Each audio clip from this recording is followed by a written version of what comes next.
ओम काली। सभी हिंदू धर्म प्रेमी भाइयों बहनों को मेरा हृदयपूर्वक ओम काली। गांधी के मामले में अपशब्द बोलने के लिए मुझ पर एफआईआर दर्ज हुई। मुझे उसका कोई पश्चाताप नहीं है। गांधी ने किया क्या है हिंदुओं के लिए? विश्वासघात किया है देश का। 14 वोट प्रधानमंत्री पद के लिए सरदार वल्लभ भाई पटेल जी को थे और 1 वोट भी नेहरू को नहीं था, तो भी नेहरू को प्रधानमंत्री क्यों बनाया? और ये वंशवाद की जड़ फैलाने वाले ये गांधी ने पूरे के पूरे कांग्रेस के अन्य प्रतिभाओं का खच्चीकरण कर दिया, अन्य प्रतिभाओं को कुंठित कर दिया। एक वंश गांधी नेहरू वंश का ही बोलबाला करने लग गए। सरदार वल्लभ भाई पटेल के हाथ में अगर तब प्रधानमंत्री पद गया होता था तो भारत अभी सोने की चिड़िया बनता था, भारत अभी जगत गुरु होता था, भारत अभी चक्रवर्ती सम्राट होता था, अमेरिका से भी बड़ी पावर भारत बन जाता था। यह महान विश्वासघात भारत की जनता के साथ में गांधी ने किया, इसलिए मेरे हृदय में तिरस्कार है गांधी के प्रति। हिज हाइनेस श्रीमंत ज्योतिरादित्य सिंधिया जैसे महान प्रतिभाएं कांग्रेस में थी, है, लेकिन इस गांधी नेहरू वंशवाद के कारण उनको व्यवस्थित कार्य करने का मौका ही नहीं मिलता। इस वंशवाद के जनक गांधी हैं, इसलिए गांधी नेहरू खानदान के वंशवाद के जनक हैं, राष्ट्र के जनक नहीं, इसलिए राष्ट्रपिता नहीं है। मैं नहीं मानता, कोई माने उनकी इच्छा। दे दी हमें आजादी, बिना खड़क बिना ढाल, साबरमती के संत तूने कर दिया कमाल। ये गाना लिखने वाले को 100 जूते मारने चाहिए। भगत सिंह, सुखदेव, राजगुरु, चंद्रशेखर आजाद, सुभाष चंद्र बोस, इन लोगों ने जो त्याग बलिदान किए, फांसी पर लटक गए ये लोग, इन्होंने कुछ नहीं किया देश की आजादी के लिए, ऐसा इनका बोलना है ये गाना रचने वाले का। इतने सारे महान क्रांतिकारी, स्वतंत्रता सेनानी जिनको फांसी दी गई, उसमें 80% सिख लोग हैं, 20% अन्य क्रांतिकारी हैं। इन क्रांतिकारियों ने जो अपना त्याग बलिदान किया वह व्यर्थ मान लिया ये गाना रचने वाले ने, सारा का सारा श्रेय गांधी को दे दिया। एक लाठी खाई गांधी ने कभी? ये फांसी के फंदे पर झूल गए ये नौजवान, लेकिन इनको कोई श्रेय नहीं।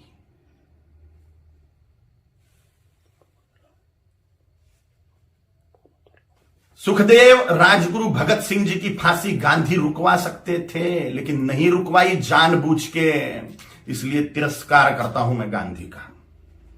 इनका एक बहुत बड़ा हथियार था अनशन करना, और गांधी ने उसका उपयोग भारतीय जनता के खिलाफ ही किया, हिंदुओं के खिलाफ ही किया। बोला था कि बंटवारा मेरी लाश पे होगा, मजहब के नाम पर जो बंटवारा हुआ पाकिस्तान बांग्लादेश का, वो मेरी लाश पे होगा, ऐसा गांधी बोलते थे। लेकिन जब बंटवारा हुआ तब गांधी जिंदा थे,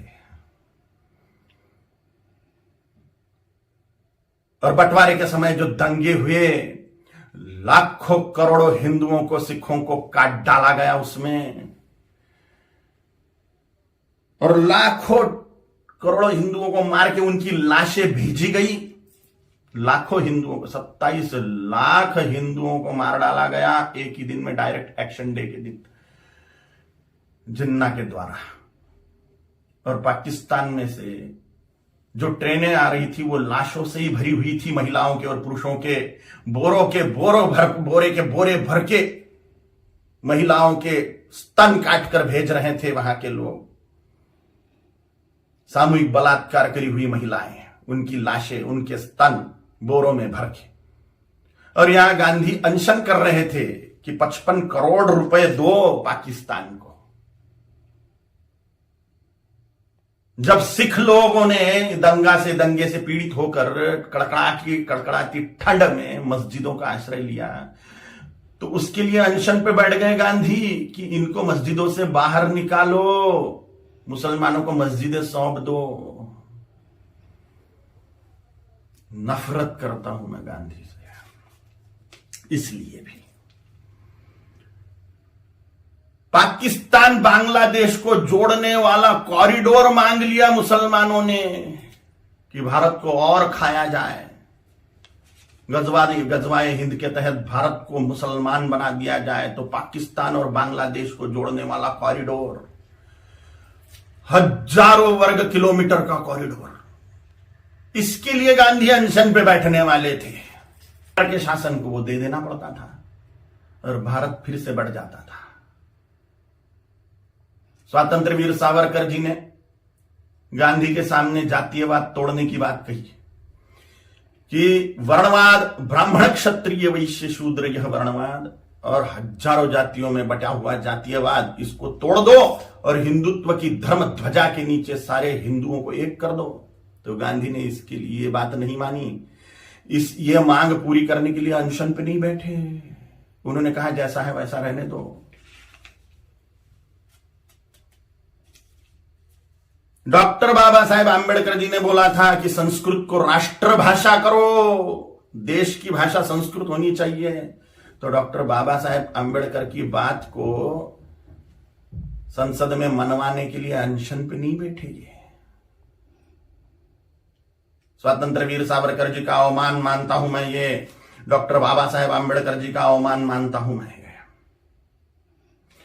ऐसी ढेर बातें हैं, ढेर बातें। कोई राष्ट्रपिता नहीं हो सकता। करोड़ों सालों से राष्ट्र है, उसका काय का पिता 200 साल पहले आया हुआ व्यक्ति कैसे पिता बनेगा? अगर पिता बनाना ही है, राष्ट्र का अनिवार्य है, तो छत्रपति शिवाजी महाराज को बनाना चाहिए, गुरु गोविंद सिंह जी महाराज को बनाना चाहिए, राणा प्रताप जी महाराज को बनाना चाहिए, आचार्य चाणक्य जी को बनाना चाहिए। और अभी के महापुरुषों को अगर बनाना है तो सरदार वल्लभ भाई पटेल जी को बनाना चाहिए, क्योंकि पूरे राष्ट्र कुल को एकत्रित करने वाले सरदार वल्लभ भाई पटेल हैं। छोटी छोटी रियासतों के टुकड़ों को एकत्रित करते हुए पूरे राष्ट्र को एक सूत्र में बांधने वाले सरदार वल्लभ भाई पटेल हैं, जिन्होंने राष्ट्र में जो टुकड़े टुकड़े थे उनको एकत्रित किया। राष्ट्र कुल को एकत्रित जिस व्यक्ति ने किया उसको ही राष्ट्रपिता का सम्मान मिलना चाहिए, ना कि हिंदुओं से पार्शियलिटी करने वाले गांधी को। अगर वो कॉरिडोर मिल जाता था पाकिस्तान बांग्लादेश को, तो हिंदुस्तान कब का मुसलमान बन चुका होता था। धन्यवाद है, कोटि कोटि धन्यवाद है महात्मा नाथुराम गोडसे जी को। उनके चरणों में साष्टांग नमस्कार है मेरा कि उन्होंने अपना बलिदान देके हिंदुस्तान को मुसलमान बनने से बचा लिया। गजवाए हिंद फेल कर दिया महात्मा नाथुराम गोडसे जी ने।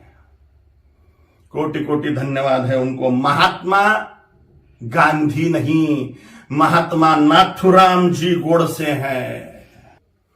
और अगर सच बोलने की सजा मृत्यु है तो स्वीकार है। छत्रपति शिवाजी महाराज जी ने, छत्रपति संभाजी महाराज जी ने, गुरु गोविंद सिंह जी महाराज जी ने, राणा प्रताप जी महाराज जी ने अपने पूरे कुल का बलिदान कर दिया हिंदुत्व बचाने के लिए। तो मेरे जैसे तुच्छ जंतुओं का जी के फायदा भी क्या है? अगर धर्म के लिए हम बलिदान नहीं हो सकते तो मर जाए मेरे जैसे करोड़ों कालीचरण हिंदुत्व को बचाने के लिए, धर्म को बचाने के लिए, सनातन हिंदू धर्म की रक्षा के लिए तैयार है हम मृत्यु दंड को पाने के लिए। ओम काली।